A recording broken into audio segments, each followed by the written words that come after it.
Vamos lá então, Apocalipse capítulo 2. Eu vou ler até o versículo 7. Ao anjo da igreja em Éfeso escreve: estas coisas diz aquele que conserva na mão direita as 7 estrelas e que anda no meio dos 7 candeeiros de ouro. Os irmãos lembram? O texto de Apocalipse capítulo 1 diz que os candeeiros eram as igrejas. O candeeiro era aquele instrumento para iluminar. E ele diz, olha, no Apocalipse capítulo 1, versículo 20, diz que cada candeeiro era um símbolo da igreja, porque a igreja, já disse Jesus em outra oportunidade, que a igreja deve ser luz do mundo, para iluminar, para mostrar o caminho. E as 7 estrelas aqui ele também diz no capítulo 1, que representam os anjos da igreja, cada anjo da igreja. E aqui, deixa eu só já começar por aqui mesmo. Cada estrela, diz aqui Apocalipse capítulo 1, versículo 20, significa um anjo, o anjo da igreja. O que significa isso? O que significa o anjo da igreja? Algumas, poucas pessoas defendem que os anjos aqui são anjos mesmo, literal, defendem a parte literal aqui, dizendo que cada anjo ocupava ali uma posição para cuidar de cada igreja. Eu, particularmente, e grande parte de pregadores, dentre eles, por exemplo, alguns nicodemos, não acreditam nisso. Acreditam que o mais provável seja que esses anjos aqui representam a liderança da igreja, o pastor da igreja. Por quê? Primeiro, não sei se faz sentido, não é? Deus mandar uma carta para o anjo e publicar a carta. Se a mensagem era para o anjo, para que publicar a carta para nós, o povo? Segundo, os anjos estão ao redor do trono de Deus, então Deus mandar uma carta para o anjo também não me soa muito interessante. Terceiro, aqui, por exemplo, mesmo na carta de Paulo, Paulo escreveu aos Efésios, né? Aqui é a carta de João, inspirado por Deus aos Efésios aqui. Ele repreende o anjo, ele repreende a igreja e fala, olha, vocês abandonaram o primeiro amor. Coisa que não é possível para os anjos. Os anjos hoje não podem cair, eles não podem pecar, não são passíveis de erro como eu e você. Então não faz muito sentido. Então é bem provável que a ideia aqui seja essa mesma, da liderança da igreja. E isso é fundamental. Interessante interpretar assim, porque muitas vezes nós viemos de igrejas absurdas, com doutrinas heréticas do tipo onde o pastor é uma espécie de semideus. Agora, cada dia eles inventam um título novo. É pastor, depois vem aí bispo, aí reverendo, e aí tem apóstolo, e aí daqui a pouco vice-deus, e se Deus não tomar cuidado, eles tomam o lugar de Deus também, sentam no trono de Deus. É impressionante a ideia. Tudo bem, e aí a gente vem nesses lugares onde o pastor, ele é opressor, ele é um ditador, ele se acha alguma coisa além daquilo que Deus o encarregou de ser. E aí então, infelizmente, nós acabamos indo para outro extremo. Achando que não precisamos de frequentar igreja alguma, que não precisamos nos submeter a ninguém. Isso é uma coisa terrível. Nós não podemos consertar uma heresia com outra heresia. Então aqui o texto, é interessante ele usar aqui a ilustração de anjo para se referir à liderança da igreja. A palavra anjo aqui em grego é angelos, e significa mensageiro. O anjo era o mensageiro. E nós também vemos em outras oportunidades na Escritura, como nos Salmos, onde Deus diz que Deus coloca anjos ao redor do seu povo para proteger. A ideia é essa mesma, que a liderança da igreja, os pastores da igreja, eles servem como mensageiros e também como protetores, para proteger a igreja das heresias que tentam penetrar na igreja. Como, por exemplo, Paulo diz que ele era um defensor do evangelho, um guardião, um protetor. Então é fundamental, sim, numa época de anarquia, numa época onde muitos cristãos se consideram bíblicos por rejeitar todo tipo de governo, e na realidade eles são apenas fruto da década de 60, onde naquela época as pessoas diziam, não acredite, não confie em ninguém com mais de 30 anos, e eles tinham um repúdio total pelas autoridades. E aí então eles pensam que são cristãos. Não, talvez eles são do movimento hippie, eles são qualquer outra coisa, que rejeitava também a autoridade, que deviam viver de uma vida nômade, sem respeitar as leis de seus países. Essa era a ideia deles. Então, esses cristãos estão em outro movimento, eles estão num movimento totalmente errado. Eles deveriam andar com os hippies, eles deveriam tentar voltar na década de 60, e aí então sair lá com paz e amor, faça amor, não faça guerra, e por aí vai. Porque a ideia bíblica é de que a autoridade, ela serve de bênção para nós, de que a autoridade, quando Deus quer abençoar alguém, Ele institui uma liderança firme. Assim acontece também na nossa casa. A cada dia, a ideia de liderança firme na nossa casa tem sido destruída. E não é sem razão que as pessoas estão perdidas. Porque o que as crianças precisam, acima de tudo, é ter um referencial do que é um homem, do que é uma mulher em sua casa, para que isso norteie a vida dele. Uma vez estava vendo uma matéria sobre elefantes na África, elefantes jovens, adolescentes, que estavam tendo comportamentos muito agressivos, comportamentos bem agressivos. Eles invadiam vilas e forçavam... Qual é o feminino de elefante? Elefoa? A elefante fêmea. E terríveis, destruíam vilas, um negócio terrível, terrível. Os especialistas notaram que, por conta da atuação humana na caça, caçando elefantes, muitos elefantes jovens estavam com famílias totalmente bagunçadas. E os mamíferos são assim, precisam de organização, de família. E pelo menos essa era a ideia daqueles especialistas. A ausência ali de uma família estruturada explicava muito daquele comportamento bagunçado. Se eles estiverem errados em relação ao elefante, pode ter certeza, isso é a verdade absoluta em relação a nós, seres humanos. E o que vale lá na nossa casa, também vale numa comunidade. Quando há uma liderança firme, quando há pessoas comprometidas com a palavra de Deus, isso constitui uma bênção para as nossas vidas. Tanto que em Efésios, Deus diz que foi e venceu a morte, Ele conquistou coisas para nós. E o que? Ele diz que Ele deu dons aos homens. Que dons? Apóstolos, pastores e mestres com vistas ao aperfeiçoamento dos santos. Então, esses líderes constituem um presente para o povo de Deus, para que o povo de Deus cresça na fé. Isso não, obviamente, não anula toda a doutrina verdadeira de que existem inúmeros falsos pastores, inúmeras pessoas malignas que têm o objetivo apenas de aproveitar da fé e da boa fé das pessoas para oprimir as pessoas, para enriquecerem por meio dessas pessoas. Isso não anula isso, mas é verdade que Deus também levanta pessoas para o bem do seu povo. E isso é fundamental. E aí a gente continua. Estas coisas, versículo 1 ainda. Estas coisas diz aquele que conserva na mão direita as 7 estrelas e que anda no meio dos 7 candeeiros de ouro. Conheço as tuas obras. É Deus dizendo, conheço as tuas obras, ó igreja de Éfeso, tanto o teu labor como a tua perseverança, e que não pode suportar homens maus, e que puseste a prova os que a si mesmos se declaram apóstolos e não são, e os achaste mentirosos, e tens perseverança e suportaste provas por causa do meu nome, e não te deixaste esmurecer. Irmãos, não está gelado não, né? O ar-condicionado? Não? Ninguém falou nada, então bora. Verso 3. E tens perseverança e suportaste provas por causa do meu nome, e não te deixaste esmorecer. Tenho, porém, contra ti que abandonaste o teu primeiro amor. Lembra-te, pois, de onde caíste, arrepende-te e volta à prática das primeiras obras. Senão, venho a ti e moverei do seu lugar o seu candeeiro, que era o símbolo da própria igreja. Queria retirar aquela igreja. Ele ia acabar com aquela igreja, o que de fato aconteceu. Caso não te arrependas. Tens, contudo, a teu favor que odeia as obras dos nicolaítas, as quais também eu odeio. Quem tem ouvidos, ouça o que o Espírito diz às igrejas. Ao vencedor, dar-lhe-ei que se alimente da árvore da vida que se encontra no paraíso. Aqui, basicamente, em todas as 7 cartas, Jesus se apresenta, ele dá uma definição de si mesmo, uma característica de si mesmo, um atributo de si mesmo. Logo em seguida, ele dá um diagnóstico da igreja e, por fim, ele termina com uma repreensão, com uma promessa, às vezes os dois. E, via de regra, esse é o esboço de todas as 7 cartas.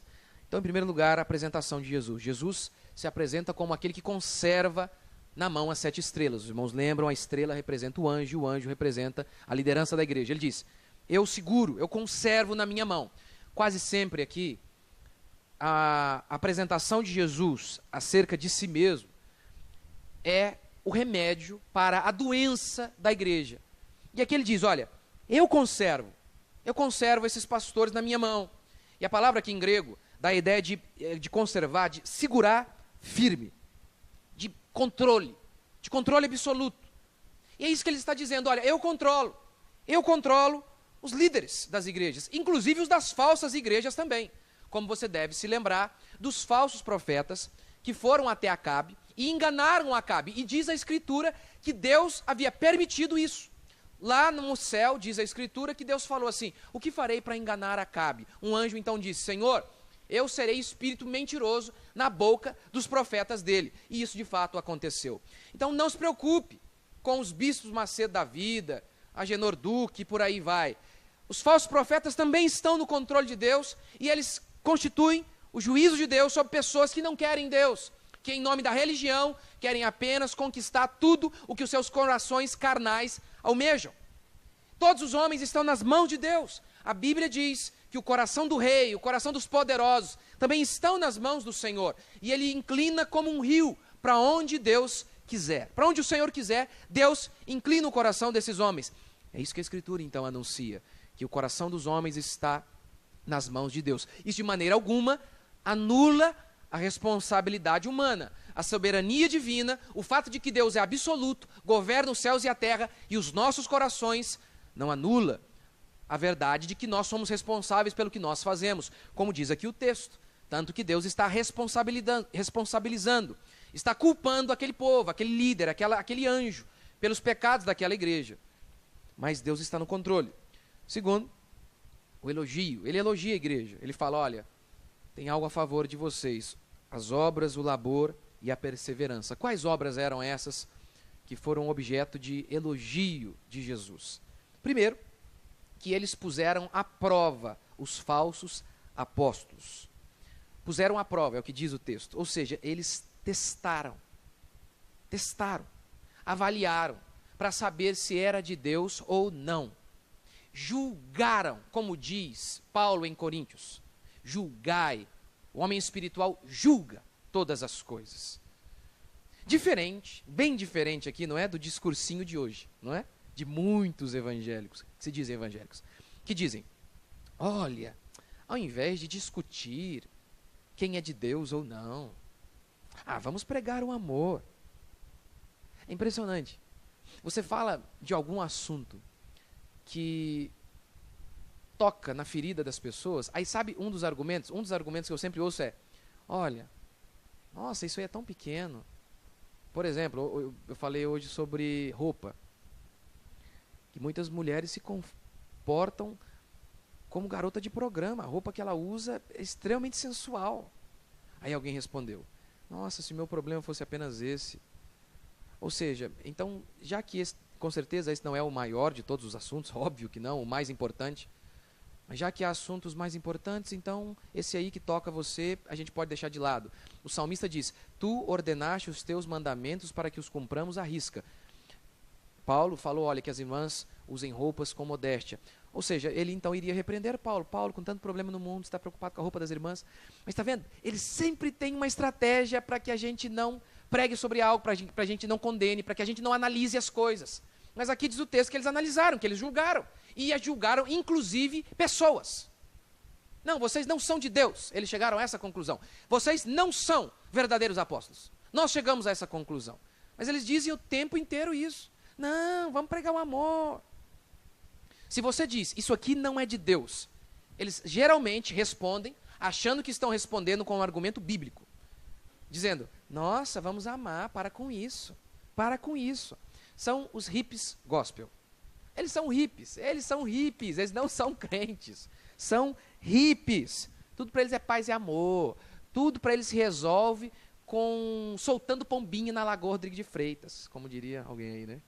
Tudo se resolve assim para eles, vão abraçar a árvore, paz e amor, vamos colocar uma rosa no fuzil do traficante, vai estar tudo resolvido. Para eles tudo se resolve assim, inclusive com os falsos profetas. É assim que a gente lida com os falsos profetas, como o Bispo Macedo e todos os outros. Não fala nada, deixa ele enganar o povo e mandar o povo para o inferno, porque isso é que é amor, é isso que é amor. Olha, sabe quem detesta julgamento? Bandido. Bandido detesta julgamento. É bandido que detesta julgamento. Mas aqui não. Diz o texto que essa igreja não quis ser politicamente correta. Ela julgou, ela analisou e ela chegou à seguinte conclusão. Vocês estão dizendo que são de Deus, mas não são, e nós vamos rejeitar você. Diz aqui o texto que eles não podiam suportar os homens maus. os falsos apóstolos. É muito interessante isso. É muito interessante como que a comunidade evangélica suporta os homens maus, os falsos profetas, os enganadores, aqueles que enganam, que roubam as pessoas. É interessante como que eles defendem essas pessoas. Basta você criticar essas pessoas e eles defendem. Ora, se eles defendem os hereges é porque eles estão contra Deus. Mas essa igreja aqui não. Essa igreja não tinha entrado por este caminho de mentira. Essa igreja confrontou os falsos apóstolos, confrontou os falsos líderes, confrontou os falsos pastores. Essas pessoas se esquecem que Jesus era misericordioso com prostitutas arrependidas, que Jesus foi misericordioso com Zaqueu, um ladrão, que Jesus foi misericordioso com Paulo, um assassino, um cúmplice de assassinato, porque todos eles se arrependeram, mas Jesus foi implacável com os falsos líderes. Ele costumava chamar os fariseus, os saduceus, que eram falsos líderes, de raça de víbora, cobra, sepulcro caiado, ou seja, um sepulcro pintadinho de cal por fora, mas por dentro cheio de verme. Jesus chamou um rei, Herodes, de raposa. Paulo chamou os falsos profetas de cães, em Gálatas. Quem está errado? Jesus Cristo, Paulo, ou os evangélicos hippies do Facebook? Quem será? Quem será? Segunda boa obra dessa igreja é que essa igreja suportou provas. Versículo 3, tens perseverança e suportaste prova por causa do meu nome.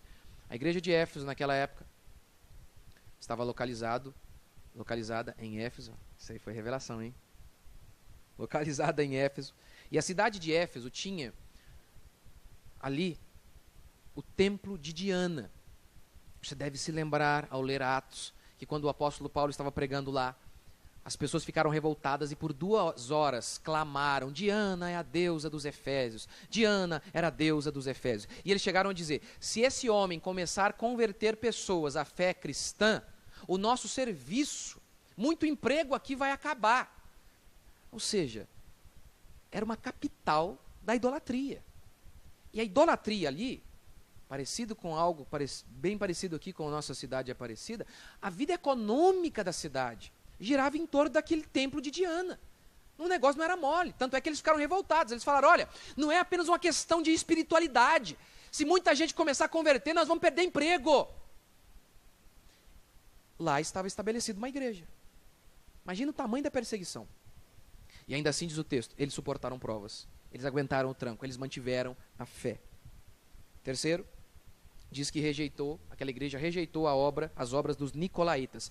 Apenas 2 vezes aparece a expressão nicolaítas na Escritura. As 2 vezes aqui mesmo no livro de Apocalipse. Mas em nenhuma delas há uma explicação do que era, quais eram as obras dos nicolaítas. Não existe. Alguns comentaristas dizem que esses nicolaítas estavam trazendo a sensualidade para a igreja e por aí vai.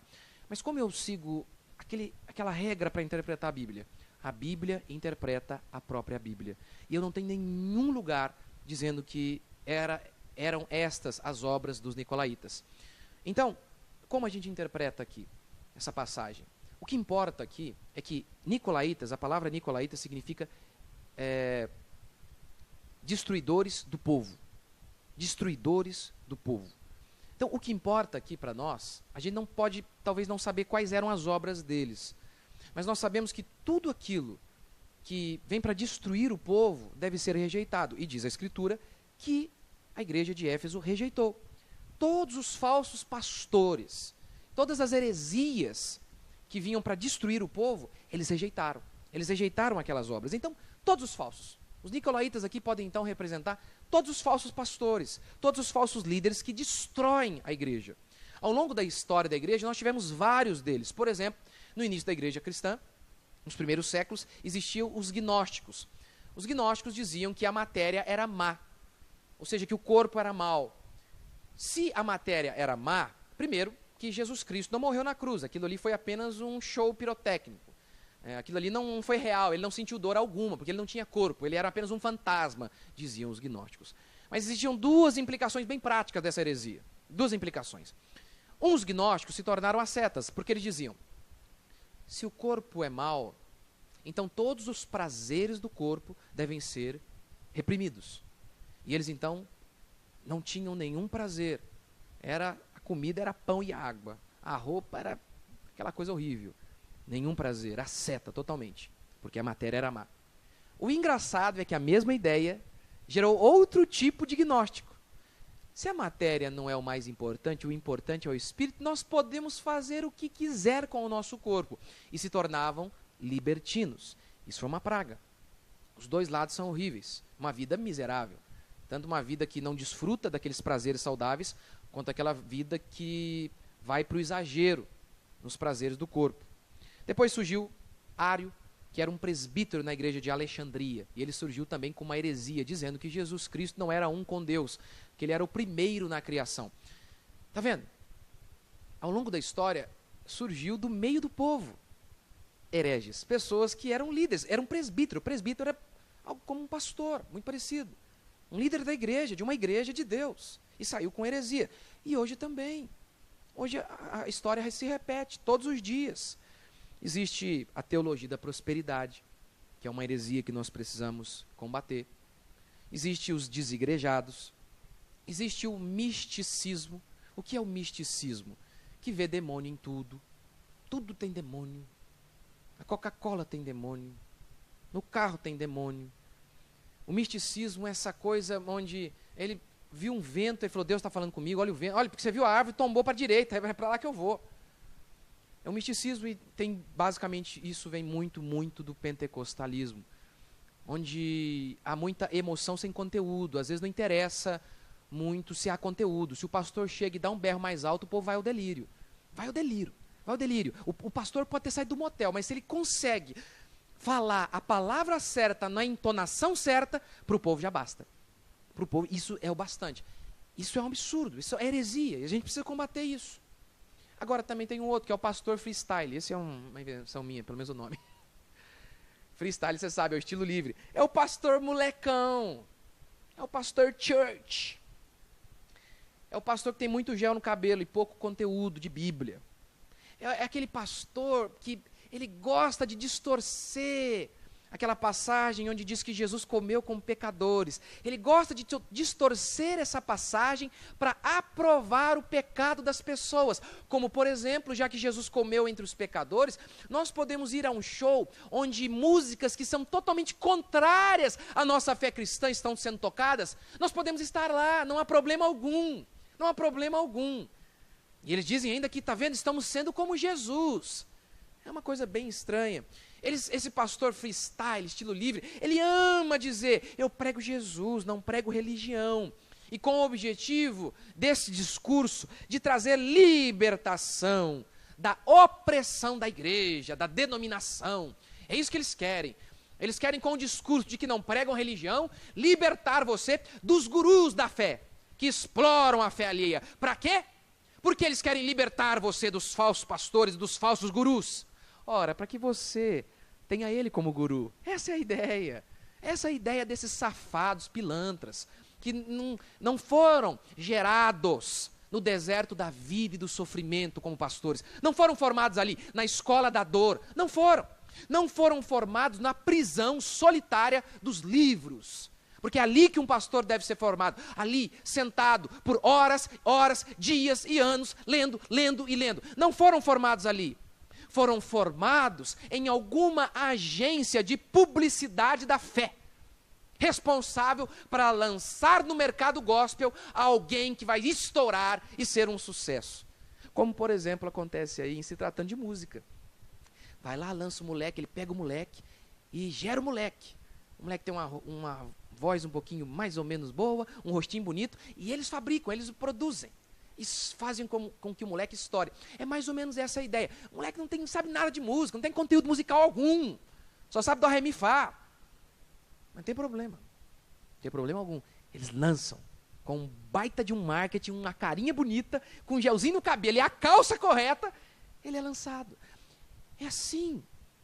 Muitos e muitos jovens na internet se veem atraídos por moleques que se dizem pastores, e o único conteúdo que eles têm de verdade é um gel no cabelo, é uma calça colorida e um bom jargão que cai no gosto da galera. É só isso.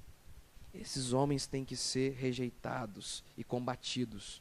Mas diz a Escritura que essa igreja aqui fazia isso, combatia esses homens. E aí a gente chega no terceiro princípio, eu já estou encerrando.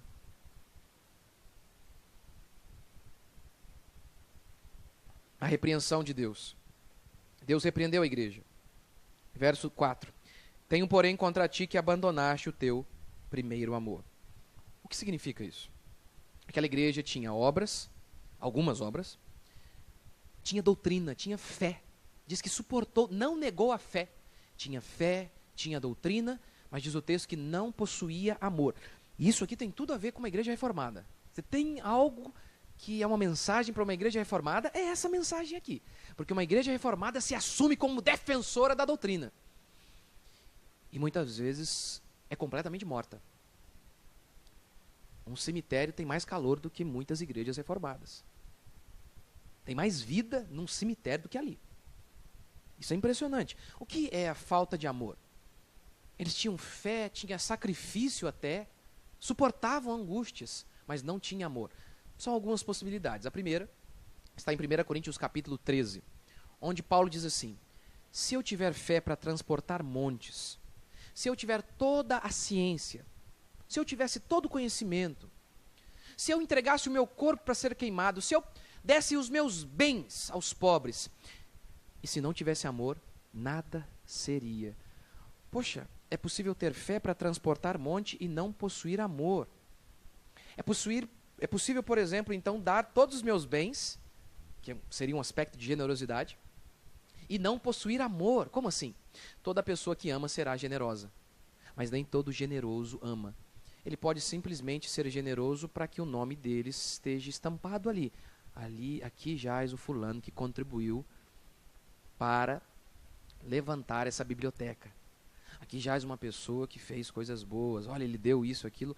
Como Aquiles, você deve se lembrar da mitologia grega, lembra? Aquiles vai até o oráculo e o oráculo diz: Aquiles, se você for para a guerra em Troia, você vai morrer jovem, mas o seu nome vai ser eternizado. Se você ficar aqui na Grécia, você vai ter uma vida longa, uma vida boa, mas seu nome não será lembrado. O que Aquiles escolheu? Eu prefiro morrer, mas eu não quero que o meu ego morra. Eu prefiro morrer, entregar o meu corpo para ser sacrificado, mas o meu nome, eu quero que ele permaneça. Então, esse é um elemento básico. Nós podemos, por exemplo, inclusive, fazer a coisa certa com motivação errada. Você pode, por exemplo, defender a doutrina, não porque você ama a verdade, porque a verdade tem o poder de transformar as pessoas. É por isso que nós temos que amar a verdade, a doutrina. É por isso que nós temos que defender a doutrina. Porque a doutrina tem o poder de mudar a vida das pessoas. Porque conhecereis a verdade e a verdade vos libertará. Mas algumas pessoas amam a doutrina por amor à doutrina. Não! Nós amamos a doutrina por amor às pessoas. Nós amamos a verdade porque a verdade pode mudar a vida das pessoas. É por isso que amamos a verdade. Mas muitas pessoas amam a verdade, amam a doutrina, simplesmente para poder se sentir superior aos ignorantes. Ele vai lá e ele lê um livro. Agora eu sei qual é a verdade. E fica louco para poder compartilhar aquilo, não para que as pessoas também desfrutem daquela coisa boa que ele desfrutou, mas para que ele possa humilhar as outras pessoas. A gente pode ser assim. É o que mais existe na internet, por exemplo. O crente que se chama reformado, parece uma metralhadora dando tiro para tudo que é lado. E onde ele não defende a verdade, porque essa verdade tem o poder de transformar a vida das pessoas. Não, ele não está nem aí com as pessoas. Esse pode ser o primeiro significado dessa igreja, que tinha fé, tinha doutrina, mas não possuía amor. O segundo está lá em Atos 23, 12, onde diz a Escritura que alguns judeus, eles tinham tanto zelo, pelo menos eles achavam que tinham tanto zelo por Deus, que eles disseram o seguinte: nós não vamos comer e nem beber, enquanto não matarmos o herege Paulo. Porque eles achavam que Paulo era um herege e estava destruindo a fé em Deus. Estava destruindo a fé judaica.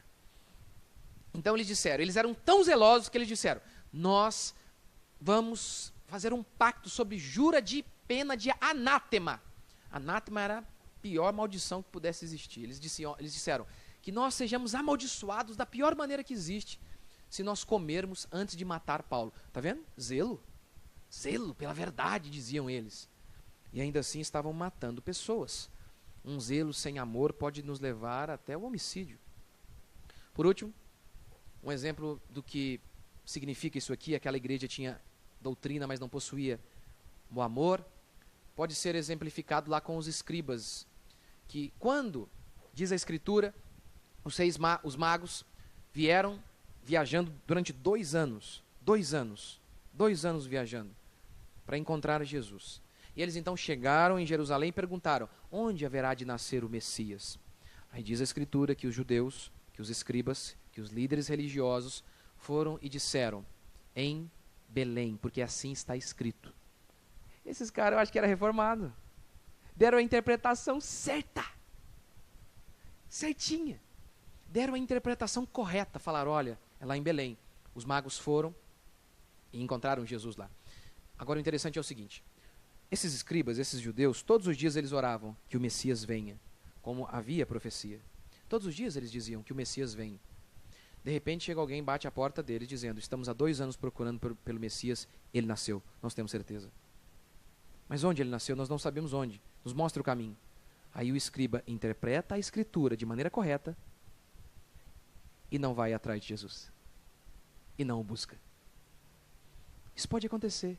E se isso pode acontecer numa igreja reformada, uma igreja que se diz bíblica, onde a gente interpreta de maneira correta o texto, onde a gente entende o texto de maneira correta, mas não vive, não pratica o texto. Isso a gente pode ver de muitas maneiras. Por exemplo, é o cara que é apaixonado por defender a doutrina da salvação. E ele defende. Olha, a salvação não é pelas obras, é pela graça. Ele tem uma paixão para defender a doutrina. Mas ele não tem paixão alguma em ver as pessoas sendo salvas. Ele tem paixão pela doutrina da salvação, mas não tem paixão pelas pessoas que precisam ser salvas. É o cara que tem paixão, ele ama defender a maneira correta de orar, ele tem paixão pela doutrina da oração. Ele diz: essas igrejas aí que ensinam essas heresias, você não pode mudar Deus, você não pode orar para mudar Deus. Está correto? E ele defende com muito fervor a doutrina correta da oração. Mas ele nunca ora. Nunca ora. Nunca ora. Ele tem um zelo para debater a doutrina, só não tem zelo para orar. Se esquecendo de que o verdadeiro reformador, os verdadeiros reformados eram como Lutero, que dizia: hoje eu tenho tanta coisa para fazer, eu vou ter que orar mais. Esses são os verdadeiros reformados, meus irmãos. É aquele homem que fica tão indignado com os falsos profetas, com as heresias que existem por aí, que condena, e ele diz: olha, esses pastores que fazem da fé um negócio, que usam de passagens bíblicas para distorcer a fé e levar as pessoas a fazer um negócio com Deus, e essas pessoas estão trazendo dinheiro para a igreja, mas estão fazendo um negócio com Deus, isso é um absurdo. E eles defendem isso com razão, com fervor. Mas eles mesmos nunca dão com a motivação correta. Eles dizem: aqueles ali estão fazendo negócio com Deus, Deus não recebe essa oferta. E eles defendem isso com razão, com fervor. E ficam indignados com isso. Mas eles mesmos não possuem indignação com a avareza deles, de que nunca contribuem. Isso eles não possuem. Se enche de fervor para condenar o falso culto. Ele se enche. Ele diz: isso aí não é princípio, não está debaixo do princípio regulador do culto. Onde já se viu? Tem teatro, tem essa bagunça, tem papagaio, tem show, tem tudo aí nesse culto. E defende com razão, com propriedade, está correto. Assim como aqui o povo de Éfeso. Deus não disse: vocês estão defendendo a doutrina de maneira errada, vocês são hereges. Não era esse o problema deles. Ele disse: não, vocês defendem, está correto. Assim como pessoas dizem: olha, esse culto aí, isso é um ridículo, isso é uma coisa ridícula, isso está errado, esse culto é um falso culto. Ele defende com fervor o culto verdadeiro. Mas o culto dele mesmo não tem fervor. O culto dele é uma geladeira. O culto dele é sem intensidade, como diz a Escritura. Que nós devemos ser fervorosos de espírito. E por último, isso aqui significa: eles tinham fé, tinham doutrina, mas não tinham amor. Nas palavras de Hernandes Dias Lopes, ele resume isso aqui da seguinte maneira: ortodoxia morta. O que significa ortodoxia morta? Ou seja, doutrina, tem verdade, tem ensinamento, mas tudo é morto. É morto. É a verdade sem paixão, sem prática, sem fervor. É a verdade sem intensidade. O pentecostalismo, num contexto geral, fez tão mal à igreja, tão mal, que ele não apenas destrói as pessoas que acreditam nessas mentiras, como ele também costuma destruir os que não acreditam. E eu vou te mostrar como. O emocionalismo tem muito a ver com o pentecostalismo. O que é o emocionalismo?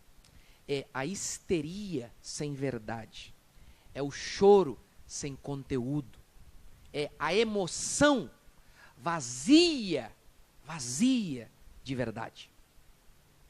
O que importa é sentir alguma coisa. É isso é o emocionalismo. O que importa é sentir. Você pergunta para a pessoa, por que você está indo àquela igreja? Ah, porque eu me sinto bem. Você diz, olha, isso aqui a Bíblia condena. Isso não pode, a Bíblia diz que não pode. Como, por exemplo, o charabacanta. Não está isso na Bíblia, não tem o charabacanta. Você prova para ele. Um dia estou lá conversando com a irmã, mostrei para ela, falei, é isso que diz a Bíblia, Atos 2, é isso que diz a fé histórica, Você acha que eu estou errado? Não. Mas e o que eu sinto?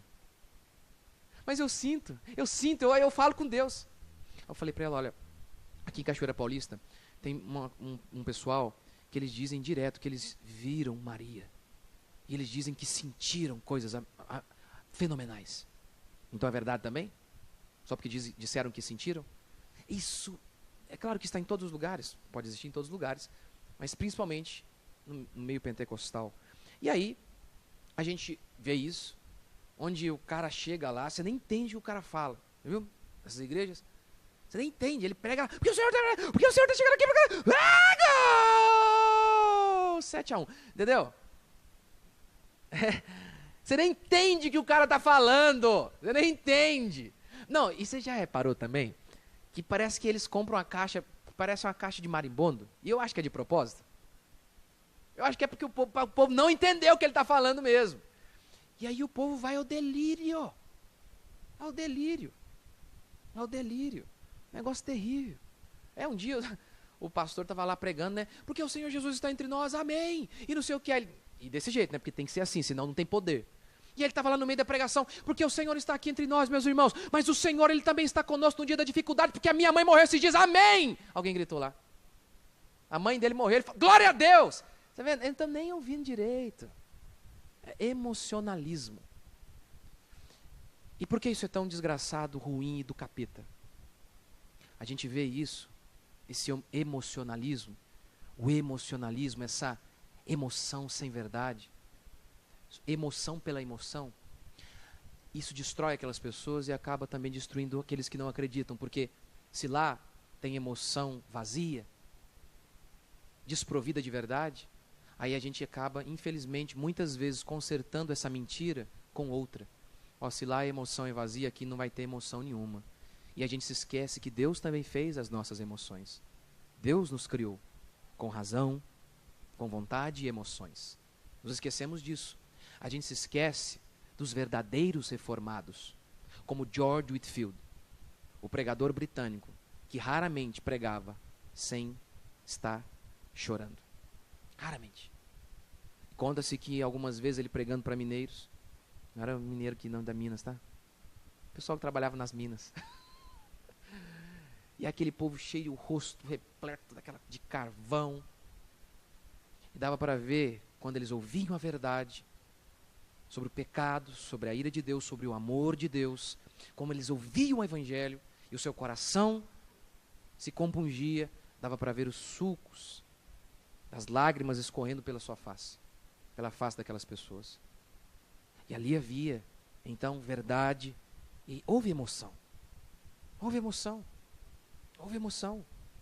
Não vamos responder ao pastor fervoroso herético com uma teologia fria. Não. John Stott diz o seguinte: não existe fogo que acenda tanto o nosso coração como enxergar a verdade. Paulo, em Atos 20:19, diz assim: servindo ao Senhor com toda a humildade, lágrimas e provações. Em 2 Coríntios 2,4 ele diz: porque no meio de muitos sofrimentos e angústias de coração vos escrevi com muitas lágrimas, para que não ficasseis entristecidos. Ele disse: eu escrevi com lágrimas para vocês, com o coração cheio de paixão. Ao ver a situação de vocês, ao ver aquilo que Deus é, ao ver aquilo que Deus tem, e ao ver a situação de vocês, o meu coração ficou destruído. E ele se sentiu tocado. No Salmo 84, versículo 1 e 2, o salmista diz: quão amáveis são os teus tabernáculos, o meu coração e a minha carne exultam por ti. Coração e carne, diz ele. O coração é o símbolo do centro da personalidade humana. O seu eu. E ele diz: o meu coração exulta por Deus. A minha vontade, a minha razão, as minhas emoções. Tudo em mim. Mas olha que coisa. Ele diz que o coração e a carne dele exultavam. O corpo dele também fervia. O corpo dele. A Escritura não diz que devemos amar a Deus com todo entendimento e força? Com toda a força do nosso ser. Com o nosso melhor. E o nosso melhor também inclui as nossas emoções. Não há problema algum. Quando contemplamos a verdade, sermos tocados, não há problema algum. Poxa, eu ouço uma música bonita. Esses dias eu estava ouvindo mais uma vez a música do Andrea Bocelli. É uma que fala sobre o amor de um homem com uma mulher. Pode ser de um amor de um homem com outras pessoas, sua família, enfim. Conte partirou. Pô, eu fiquei chorando ali, não sei lá quantas horas. A afinação, a complexidade daquilo, o espetáculo da genialidade, da inteligência humana, o esforço humano para produzir uma coisa maravilhosa. Uma coisa linda, cheia de verdade. Poxa, uma coisa dessa que é verdadeira, que fala de coisas maravilhosas, podem nos tocar. A verdade da palavra de Deus não move você, não leva você a querer servir mais Deus, a se entregar mais a Ele. Então lembre-se, o emocionalismo não é de Deus, mas a frieza também não é. A frieza não é. Nós não podemos ser ortodoxos, mas mortos. Um pastor, falando sobre as igrejas dele que eram reformadas, estava contando que as igrejas dele não batizavam uma pessoa por ano, completamente reformada, com ensinamentos corretos, e não conseguia batizar uma pessoa por ano. Isso significa que a igreja está morrendo. Isso significa que a igreja está diminuindo. Porque como o nosso país ainda é jovem, está crescendo, essas igrejas vão morrer. E foi exatamente isso que aconteceu com a igreja de Éfeso. Elas morreram. A igreja de Éfeso acabou. Portanto, verdade com prática. Defender a verdade, não por amor à verdade apenas, mas porque a verdade faz bem às pessoas, porque a verdade nos aproxima de Deus e, acima de tudo, porque a verdade é o próprio Deus. E por último, para a gente encerrar, as promessas. Deus prometeu juízo e bênção. Ele disse que iria remover o candeeiro se a igreja não se arrependesse.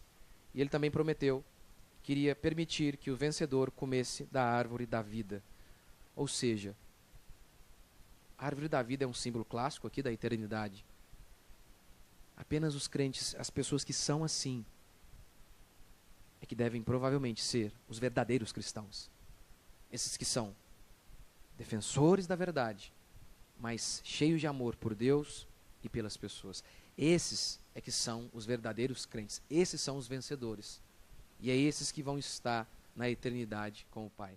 Vamos ficar de pé?